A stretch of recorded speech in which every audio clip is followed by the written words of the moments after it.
Hello everyone, welcome to my channel Deepti Vidhwanskar. तर तुम्हाला माहिती आहे आपल्या सप्तपदीचे ऑर्डर असतात आणि मी नेहमी ब्लॉगही पोस्ट करत असते सप्तपदीचे. तर नेहमीप्रमाणे आपली सप्तपदीची ऑर्डर होती, पण ही ऑर्डर आपली नाशिकमध्ये नव्हती. तर फर्स्ट टाईम ही ऑर्डर आपली पुण्यात होती. तर नेहमीप्रमाणे आम्ही सकाळी 4 वाजता उठून फुलं आणण्यासाठी मार्केटला गेलो. तिथनं फुलं घेतलेत आणि रिटर्न येण्यासाठी निघालो. मग इतक्या सकाळी गेलो तर एक व्हिडिओ तो व्हायलाच पाहिजे, म्हणून मस्त एक व्हिडिओ घेतला आणि निघालो रिटर्न घरी येण्यासाठी. त्यानंतर खूप सारे बॅग्स झाले होते फुलांच्या आमच्याजवळ. त्यात माझ्या मित्राची धडपड की नाही, फुलं दिसलेच पाहिजे व्हिडिओमधून. आणि आम्ही 4 वाजता उठलो होतो आणि फुलांच्या मार्केटला आलो. फायनली आता आम्ही फुलं घेऊन चाललो घरी. 5:30 वाजले. त्यानंतर परत रांगोळी पण काढायला जायचं, फ्लॉवर्स पण कटिंग करायचे, अजून भरपूर काम आहे. त्यांना मस्त छान असं चहा प्यायला थांबलो आम्ही. इतक्या सकाळी गेलो, थोडं फ्रेश वाटलं पाहिजे म्हणून माइंड फ्रेश करण्यासाठी चहा पिला आणि परत घरी येण्यासाठी निघालो. बघतोय तर खूप छान असं पूर्ण मॉर्निंगचा व्ह्यू होता. खूप छान वाटत होतं, त्यामुळे मस्त एक छान असा व्हिडिओ घेतला. रूमवरती आले, त्यानंतर प्रॉपर सगळा जे आहे फ्लॉवर्स ओपन करून ठेवलेत. त्यानंतर मी लगेच फ्लॉवर कटिंग करण्यासाठी बसले. आणि घरी असलं की कसं असतं की सगळ्या गोष्टी व्यवस्थित अरेंज करून ठेवलेल्या असतात, पण इकडे मी एकटीच आणि रूमवरती होते, त्यामुळे सगळ्या गोष्टी मला एकटीलाच यावेळेस करायच्या होत्या. आणि मग मी बसले फुलं कट करण्यासाठी.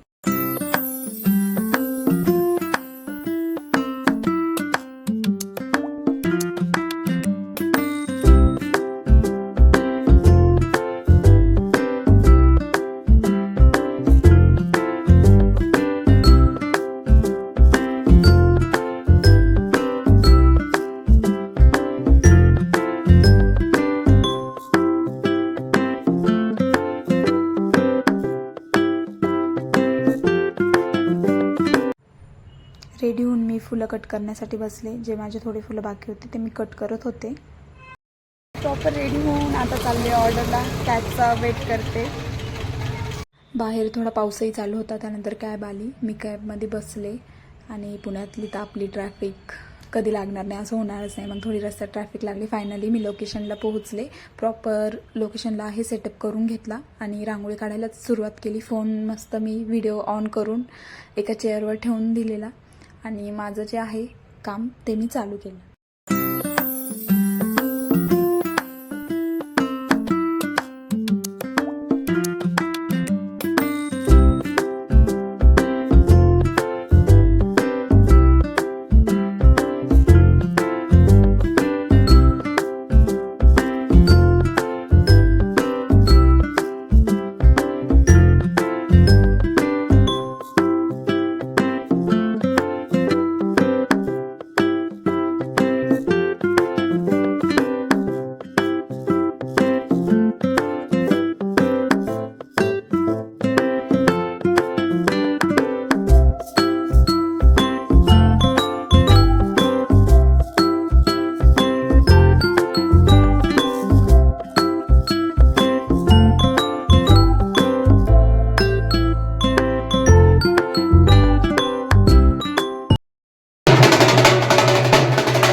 छान अशी आपली रांगोळी कंप्लीट झाली आहे. तुम्हाला रांगोळी कशी वाटली कमेंटमध्ये नक्की सांगा.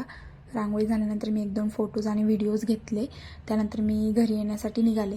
तर येतात मी ह्याच गोष्टीचा विचार करत होते की गेले 1 वर्ष झाले मी पुण्यात राहते आणि साईड बाय साईड मी ह्या नाशिकमध्ये माझ्या ऑर्डर घेत असते सप्तपदीच्या.